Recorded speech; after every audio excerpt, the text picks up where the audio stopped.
Hey guys, welcome to Devbhoomi career point. आशा करता हूँ आप सभी लोग स्वस्थ होंगे, काफ़ी अच्छी आपकी स्टडी चल रही होगी। तो देखिए, सामान्य हिंदी टेस्ट सीरीज पार्ट 85 है। देखिए, लगातार टेस्ट सीरीज दे रहा हूँ मैं भी आपको, उत्तराखंड जीके हो, सामान्य अध्ययन हो या सामान्य हिंदी की हो। तो ध्यान रखेंगे दोस्तों, एक बार डिस्कस करना बहुत आवश्यक हो जाता है। देखिए, जो भी नए लोग आज वीडियो को देख रहे हैं उन लोगों को मैं बोलना चाहूँगा, ग्रुप सी के पैटर्न में जो 20 नंबर की हिंदी आती है ना, इसको बिल्कुल भी हल्के में नहीं लेना है आपने, क्योंकि उत्तराखंड जीके है, सामान्य अध्ययन और रीजनिंग का पोर्शन है। लगभग एवरेज स्कोर करते हैं कैंडिडेट जो लंबे समय से तैयारी कर रहे हैं, और बाजी वही मारता है जो हिंदी के 20 नंबर में सबसे ज़्यादा स्कोर करता है। इस बात को गांठ बांध लो और इस बात को जान लो भैया, हिंदी अगर आपकी वीक होगी तो सिलेक्शन से बहुत दूर रह जाओगे। तो हिंदी को स्ट्रांग बनाने के लिए क्या करना है, हिंदी को समझना है, हिंदी को रटना नहीं है। मैं हमेशा बोलता हूँ, हिंदी समझ के चलोगे तो आप 20 में से 18-19 नंबर ला सकते हो आराम से। ठीक है, तो चलिए आज देखेंगे सामान्य हिंदी का पार्ट 85। बहुत अच्छे एमसीक्यूज यहाँ पे आपके लिए लाए गए हैं। तो पहला क्वेश्चन आपके सामने देखिए, बाढ़ पीड़ितों की सहायता के संबंध में पत्र किसको लिखा जाता है। तो देखिए, किसी एरिया में बाढ़ आ गई है और हमने पत्र लिखना है इसके संबंध में, तो हम किसको लिखेंगे ये पत्र। तो इसका राइट आंसर हो जाएगा, ये हम लिखेंगे डीएम को, डिस्ट्रिक्ट मजिस्ट्रेट यानी कि जिला अधिकारी। ऑप्शन 20 में सही उत्तर है। चलिए अगले क्वेश्चन की तरफ बढ़ते हैं। किसी अधिकारी को पत्र लिखना है तो क्या संबोधन किया जाएगा। अच्छा क्वेश्चन है। देखिए, अगर हम किसी अधिकारी के लिए कोई पत्र लिख रहे हैं तो पत्र की शुरुआत कहाँ से होगी, ये बोला जा रहा है इसमें। किसी भी अधिकारी को जब हम पत्र लिखते हैं तो वहाँ पर हम जो संबोधन यूज करते हैं वो होता है माननीय महोदय। ऑप्शन ए इसका सही उत्तर हो जाएगा, माननीय महोदय। अगर हम मित्र को पत्र लिखते हैं तो प्रिय मित्र बोलते हैं, गुरु को पत्र लिखते हैं तो आदरणीय बोलते हैं, पिता को लिखते हैं तो पूजनीय बोलते हैं। ठीक है, तो इन चीज़ों का। और प्रिय आत्मज जो होता है, ये हम अगर किसी छोटे को लिख रहे हैं, पुत्र को लिख रहे हैं, तो उसको हम प्रिय आत्मज कहेंगे। अगला क्वेश्चन है, देखिए, लिखित भाषा में मूल ध्वनियों के लिए जो चिन्ह मान लिए गए हैं और जिस रूप में ये लिखे जाते हैं उसे डैश डैश कहा जाता है। तो मूल ध्वनियाँ जो हैं उनके लिए जो चिन्ह माने हैं अपने हिंदी में, ठीक है, चिन्ह मतलब सिंबल। तो और जिस रूप में ये सिंबल लिखे जाते हैं उनको क्या कहा जाता है, तो उसको कहा जाता है लिपि। ऑप्शन 20 में सही उत्तर है। ठीक है, जैसे हिंदी हमारी जो भाषा है, हिंदी भाषा हमारी देवनागरी लिपि में लिखी जाती है। हिंदी भाषा हम कहाँ से लिखते हैं, बाएं से दाएं तरफ। ठीक है, बाएं से दाएं तरफ, ये भी याद रखना महत्वपूर्ण है। ठीक है, चलिए बढ़ते हैं अगले क्वेश्चन की तरफ। अगला क्वेश्चन है, देखिए, प फ ब भ म डैश डैश व्यंजन है। तो व्यंजन से हमेशा क्वेश्चन बन जाता है कि कभी दंत्य व्यंजन पूछ लेता है, कभी तालव्य, कभी कंठ कंठ व्यंजन पूछ लेता है, कभी अंतस्थ पूछ लेता है, कभी संयुक्त व्यंजन पूछ लेता है। तो आपको अच्छे से, तभी मैं बोलता हूँ हिंदी रटने वाला विषय नहीं है भाई, हिंदी आपको समझनी पड़ेगी।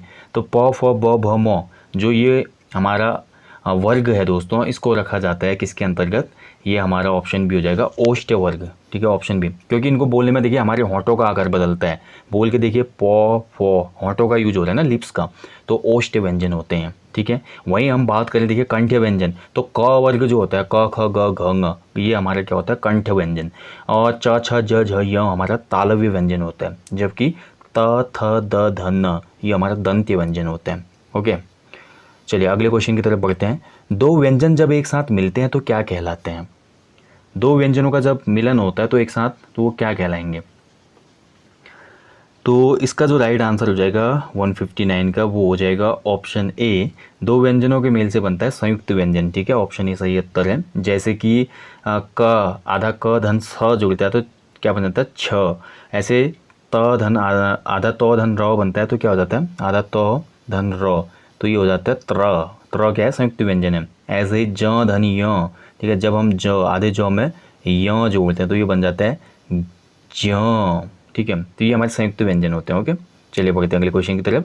वर्ण तालिका के अनुसार ह्रस्व, दीर्घ और प्लुत क्या है।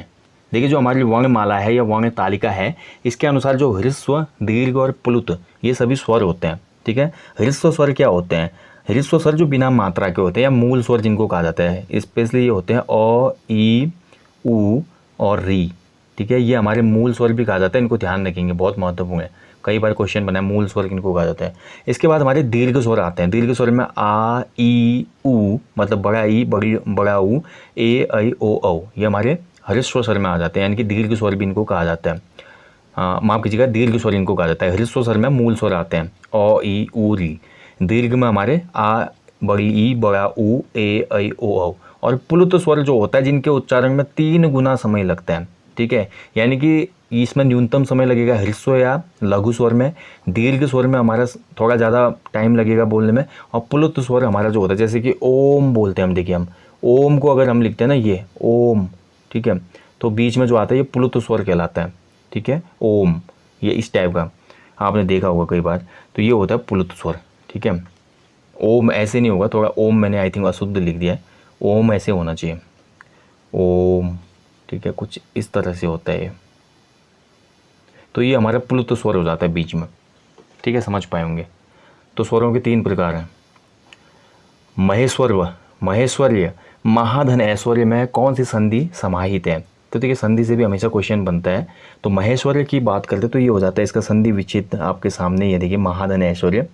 तो यहाँ पर हमारा क्या हो रहा है, ध्यान से देखेंगे, महा यानी कि आ, धन ऐश्वर्य यानी कि आई, तो आ धन आई हो रहा है, और ये बदल जा रहा है किसमें, ए में, यानी कि ऑप्शन डी इसमें सही है, आ धन ए बराबर ए हो जा रहा है, ठीक है। तो यहाँ पे कौन सी संधि हो जाएगी भाई बताइए? तो महेश्वर्य में हो जाएगी दोस्तों वृद्धि संधि। कौन सी संधि का ये एग्जाम्पल है? वृद्धि संधि का। चलिए अगले क्वेश्चन की तरफ बढ़ते हैं। लोगों ने उसे मार मार कर अधमरा कर दिया, रेखांकित शब्द क्या है? तो रेखांकित शब्द यहाँ पे देखिए अध के नीचे रेखांकित हुआ है, तो रेखांकित शब्द को बताना है इनमें से क्या है, संज्ञा है, उपसर्ग है, अव्यय है, प्रत्यय है।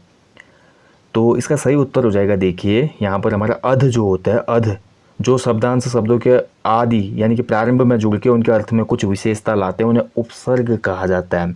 जैसे कि अध से हमारे बहुत से अधमरा बन जाता है, अध पका, अध कच्चा, ठीक है, तो ये हमारा अध जो हो जाएगा उपसर्ग हो जाएगा, ऑप्शन बी इसमें सही उत्तर है। चलिए अगले क्वेश्चन की तरफ बढ़ते हैं। वाह वाह कितना सुंदर दृश्य है, रेखांकित शब्द कौन सा अव्यय है? ठीक है, तो अव्यय भाई अविकारी होते हैं, ठीक है। अविकारी का मतलब होता है ऐसे शब्द जिन पे लिंग वचन किसी का इफेक्ट नहीं पड़ता, वो ज्यों के त्यों रहते हैं। तो वाह वाह यहाँ पे देखिए हमारा अंडरलाइन किया है, इसमें ऐसे जैसे वाह वाह है, संबोधन का चिन्ह आपके सामने है, तो संबोधन का जहाँ पे भी चिन्ह आपके सामने, तो आपका सिंपल हो जाता है क्वेश्चन को पिक करना। तो इसका राइट आंसर जो हो जाएगा ऑप्शन ए हो जाएगा, ठीक है। हर्ष बोधक या विस्मयादि बोधक कहते हैं इसको, ठीक है, ध्यान रखें क्या बोलेंगे, हर्ष बोधक या विस्मयादि बोधक अव्यय लगा है इसमें। अगले क्वेश्चन की तरफ बढ़ते हैं। निम्न शब्दों में से तत्सम शब्द को पहचानिए। तो तत्सम तद्भव बहुत बार हमने डिस्कस किया, बार बार डिस्कस करना सही है नहीं। संस्कृत के शब्द हिंदी में जो ज्यों के त्यों डिक्टो यूज किए जाते हैं, जो कि संस्कृत में यूज हो रहे हैं और डिक्टो हिंदी में यूज करते हैं, उनको तत्सम कहा जाता है, और जो थोड़ा बदल गए हैं उनको तद्भव कहा जाता है। तो यहाँ पे तत्सम शब्द होगा केवल और केवल कारण, ठीक है, कारण जो है तत्सम है इसमें। बंदर का भाई तत्सम जो होता है वो होता है वानर, लोहे का तत्सम हो जाता है हमारा लौह, और वहीं दूध का तत्सम होता है दुग्ध, यानी कि लोहा, दूध और बंदर इसमें तद्भव शब्द है, जबकि केवल कारण जो है वो तत्सम है। कारण का अगर तद्भव पूछता है तो ये कारण होता है, कारण न हो जाता है न की जगह बस, ठीक है। निम्न शब्दों में से विदेशी शब्द को पहचानिए। देखिए यहाँ से भी क्वेश्चन हमेशा बनता है, देश शब्द, विदेशी शब्द, ठीक है, संकर शब्द, योग रूप शब्द, आपको ये सभी याद होने चाहिए। तो यहाँ पर अगर हम देखते हैं विदेशी शब्द इनमें से, तो इसका राइट आंसर हो जाएगा भैया ऑप्शन सी, ठीक है, अलमारी।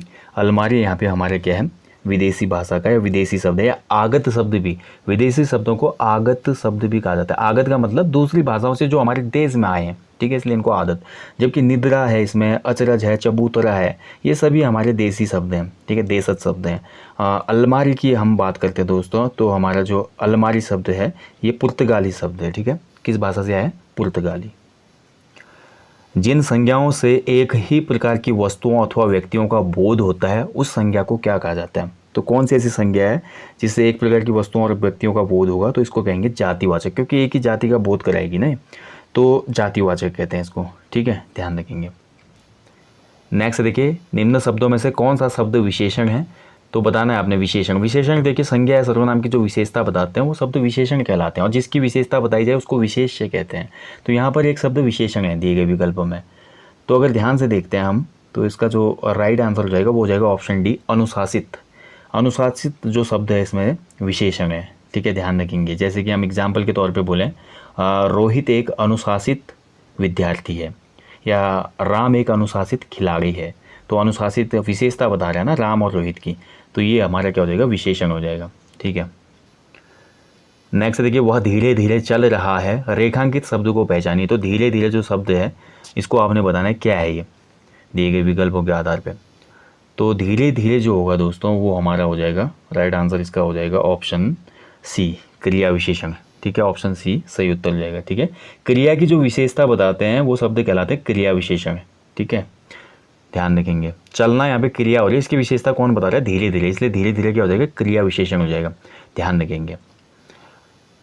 रात भर जागना स्वास्थ्य के लिए अच्छा नहीं है, रेखांकित शब्द को पहचानिए। तो भर जो शब्द है इसमें देखिए, भर जो है अंडरलाइन, इसको पहचानना है आपने। तो ये क्या है इसमें, तो देखिए रात भर जागना स्वास्थ्य के लिए अच्छा नहीं है, यहाँ पे जो भर है वो हमारा हो जाएगा, इसका राइट आंसर हो जाएगा संबंध सूचक अव्यय। ठीक है, क्योंकि जो है संबंध दर्शा रहा है, संबंध इस पूरे सेंटेंस से, इसलिए भर जो हो जाएगा इसमें संबंध सूचक अव्यय हो जाएगा। क्वेश्चन बनते हैं ऐसे, ये बहुत इंपॉर्टेंट क्वेश्चन है दोस्तों, इनको आप बिल्कुल रट लेना अभी ध्यान से। वैसे तो समझना है हिंदी को, लेकिन जो ये क्वेश्चन मैं बता रहा हूँ इनको आपको याद कर लेना है, क्योंकि इनमें से हो सकता है डिक्टो कॉपी पेस्ट क्वेश्चन आपको आगामी परीक्षा में मिल जाए। मैं आज तक परीक्षा में सफल ही हुई हूँ, रेखांकित शब्द को पहचानिए। तो मैं आज तक, तक के नीचे अंडरलाइन है देखिए, तो तक जो है इसमें क्या है वो, तो तक हो जाएगा इसमें। देखिए हमने पढ़ा है, हिंदी कोर्स जिन लोगों ने किया है एप्लीकेशन पे उनको पता है, पूरी हिंदी मैंने निचोड़ वहाँ पे दिया है आपको। और हिंदी में निपात हमने पढ़ा था, क्या होता है निपात। ठीक है, तो निपात दोस्तों ऐसे शब्द होते हैं जो वाक्य में विशेष बल डाल देते हैं।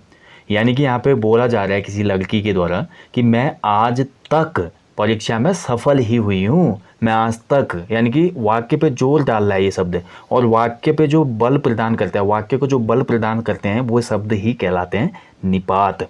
ठीक है, ध्यान रखें, जैसे कि तक हो गया, इसके साथ साथ हमारा मत हो गया, खबरदार हो गया। ठीक है, अलग अलग निपात के भी अलग अलग भेद होते हैं। निपात के कभी क्वेश्चन पूछेगा कितने भेद होते हैं, तो 9 भेद होते हैं। सकारात्मक निपात, नकारात्मक निपात, निषेधात्मक निपात, प्रश्नबोधक निपात, क्या हो गया, क्या जो होता है प्रश्न बोधक निपात होता है। ठीक है, इसके अलावा विस्मयादि बोधक, बलदायक, बलदायक में देखिए तक, जैसे तक हमने बोला ना, तक किस प्रकार का निपात है, तो ये बलदायक निपात होगा। तक हो गया, पर हो गया, सिर्फ, जैसे कि ये काम सिर्फ मैं ही कर सकता हूँ, सिर्फ मैं ही कर सकता हूँ, ये सिर्फ जो है पूरे वाक्य को बल प्रदान कर रहा है, तो सिर्फ जो हो जाएगा बलदायक निपात हो जाएगा वाक्य में। ठीक है, ऐसे तुलना बोधक निपात होता है, अवधारणा बोधक निपात होता है और आदर बोधक निपात होता है, इनकी टोटल 9 निपात होते हैं। ठीक है, हमें सूर्य को नमस्कार करना चाहिए। अब देखिए बहुत से लोग ये बोलेंगे निपात हमारा सिलेबस में ही नहीं है। भैया निपात हमारा सिलेबस में है, जो हिंदी का व्याकरण वाला पोर्शन होता है हमारा, संज्ञा से लेकर पूरा सर्वनाम वाला, उसमें निपात भी आता है, इसी के अंतर्गत क्रिया विशेषण के साथ ही इसको रखा जाता है, अव्यय में ही, अव्यय वाले चैप्टर में। ठीक है, यानी कि व्याकरण के चैप्टर जितने भी हैं वो सब इंपॉर्टेंट है। हालांकि यूके ट्रिपल एस के सिलेबस में आपको डायरेक्टली नहीं दिखेगा, लेकिन क्वेश्चन बने निपात से, पूर्व एग्जाम देख लीजिएगा आप। हमें सूर्य नमस्कार करना चाहिए, रेखांकित शब्द का पर्यायवाची बताइए। तो सूर्य को अंडरलाइन किया है, तो सूर्य का पर्यायवाची दिए गए विकल्प में बहुत सिंपल है, ये हो जाएगा दिनकर, ऑप्शन ए। ठीक है, दिनकर जो है सूर्य का पर्यायवाची होता है। दिनकर, दिवाकर, भानु, भास्कर, रवि, आदित्य, मार्तंड, ये सभी सूर्य के पर्यायवाची होते हैं। ओके, वहीं बात करते हैं नरेश मतलब राजा, भूपति, ये राजा का पर्यायवाची है। कलाधर की बात करते हैं तो चंद्रमा का पर्यायवाची है। चंद्रमा के अदर पर्यायवाची क्या कहते हैं, शशि, राकेश, चंद्रमा, सोम, सुधांशु। सारंग किसका पर्यायवाची है, क्वेश्चन बनता है, तो सारंग धनुष का है। ठीक है, सारंग किसका पर्यायवाची है, धनुष का। धनुष, पिनाक, चाप, कमान, ये सभी हमारे सारंग के पर्यायवाची। लौकिक जगत की माया में सभी फंसे हुए हैं, रेखांकित शब्द का सटीक विलोम बताइए। तो लौकिक का विलोम बताना तो बहुत सिंपल है, लौकिक का विलोम होता है अलौकिक, ऑप्शन ए इसमें सही आंसर है। ठीक है, अन्य शब्दों की बात करते हैं तो कुटिल, कुटिल का विलोम हो जाएगा सरल। सांसारिक, इसका विलोम हो जाएगा भैया परलौकिक। ठीक है, ध्यान रखेंगे, ये तो शब्द ही इसमें दुनियावी जो है ये थोड़ा अलग ही शब्द है, तो यहाँ पे आपको याद रखना है लौकिक का विलोम होगा अलौकिक। जिसकी कोई उपमा न दी जा सके के लिए एक शब्द क्या होगा, तो बताइए, बहुत अच्छा क्वेश्चन है। उपमा न दी सके यानी कि जिसकी प्रशंसा ही ना की जा सके, यानी एक हिसाब से देखें मतलब जिसके समान दूसरा कोई हो ही ना, ये होता है अनुपम, ऑप्शन ए। ठीक है, जिसके समान कोई है ही नहीं या जिसकी उपमा ही ना दी जा सके। अल्पज्ञ का मतलब होता है भाई जो बहुत कम जानता हो। ज्ञानी का मतलब है जो किसी एक विशेष विषय का ज्ञान रखता हो। अनुयायी का मतलब है जो किसी का अनुसरण करता हो। ठीक है, वाक्यांश के लिए एक शब्द भी पूछ लिया जाता है। अगला क्वेश्चन है, देखिए साहित्य से भी क्वेश्चन डाला, वैसे कवि परिचय से हमारे 3-4 क्वेश्चन आते हैं यूके ट्रिपल एस के एग्जाम में, लेकिन आज का जो हमारा हिंदी टेस्ट 85 था ना, इसमें मैंने ज़्यादा क्वेश्चन आज व्याकरण के रखे। ठीक है, तो अतीत के चलचित्र जो है दोस्तों ये रेखा चित्र है। क्या है ये, एक रेखा चित्र है। विधाएं भी तो अलग अलग होती है ना, कहानी, नाटक, निबंध, रेखा चित्र, संस्मरण, रिपोर्टाज, बहुत सी हमारी विधाएं होती हैं। तो कभी क्वेश्चन ये भी बन जाता है कि अतीत के चलचित्र किस विधा में रखा जाता है, संस्मरण भी होता है भी। तो ये तो रेखा चित्र है, और ये रेखा चित्र जो लिखा है ये हमारी महादेवी वर्मा जी ने लिखा है, ऑप्शन है, ठीक है, महादेवी वर्मा। तो दोस्तों ये था सामान्य हिंदी पार्ट 85। और दोस्तों देखिए, जो हमारे एप्लीकेशन पे 50 प्रैक्टिस सेट चल रहे हैं फुल लेंथ वाले आगामी यूके ट्रिपल एस एग्जाम्स के लिए, उनको आप फॉलो ज़रूर कर लें। जिन लोगों ने फॉलो किया उनके लिए नहीं है, जिन लोगों ने अभी तक हमारे ग्रुप सी के 50 प्रैक्टिस सेट्स को फॉलो नहीं किया है वो हमारी एप्लीकेशन डाउनलोड करेंगे गूगल प्ले स्टोर से, या इस वीडियो के डिस्क्रिप्शन बॉक्स में लिंक मिल जाएगा।